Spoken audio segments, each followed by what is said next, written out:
বদলি পোস্টে আমরা যেটাকে বলি প্রমোশন পদোন্নতি, এটা কন্টিনিউয়াস প্রসেস। এটার সাথে এখন যোগ হয়েছে এই সরকার পরিবর্তনের পরপর সবসময় হয় আপনার অবমুক্তি, চুক্তি বাতিল, ওএসডি, ফোর্স রিটায়ারমেন্ট, এগুলো চলমান। আমি এই 6 দিনের মধ্যে যতগুলো করছি এটা আমার মনে হয় 6 মাসের কাজ। এর সব এই রিপোর্ট আপনাদের কাছে যায় না।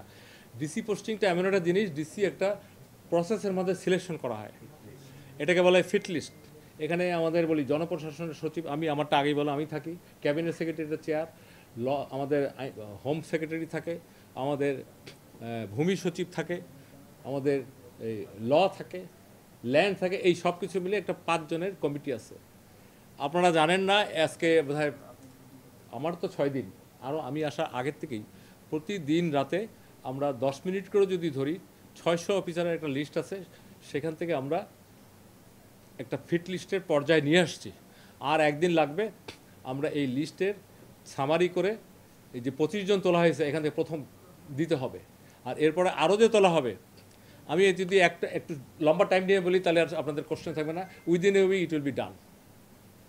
ডিসি উইদিন এ উইক ফিল্ডের যে ডিসি শর্ট অথবা তুলে আনা হয়েছে, ইট উইল বি ডান, এটা দিয়ে দেওয়া হবে। এই প্রসেসটা হলে এটা তো আপনার অফিসার দেখে লিস্ট করে দিতে পারেন না। দিতে হয় কীভাবে? ফিট লিস্টে থেকে আনতে হয়।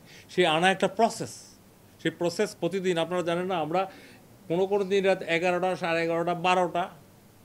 আমাদের শুধু কষ্ট তা না যে ক্যান্ডিডেটরা পরীক্ষা দিতে আসছে, ও 12টা যায় থাকবে, কথা সত্য ঢাকায় থাকে না, ও হোটেলে থাকা লাগে।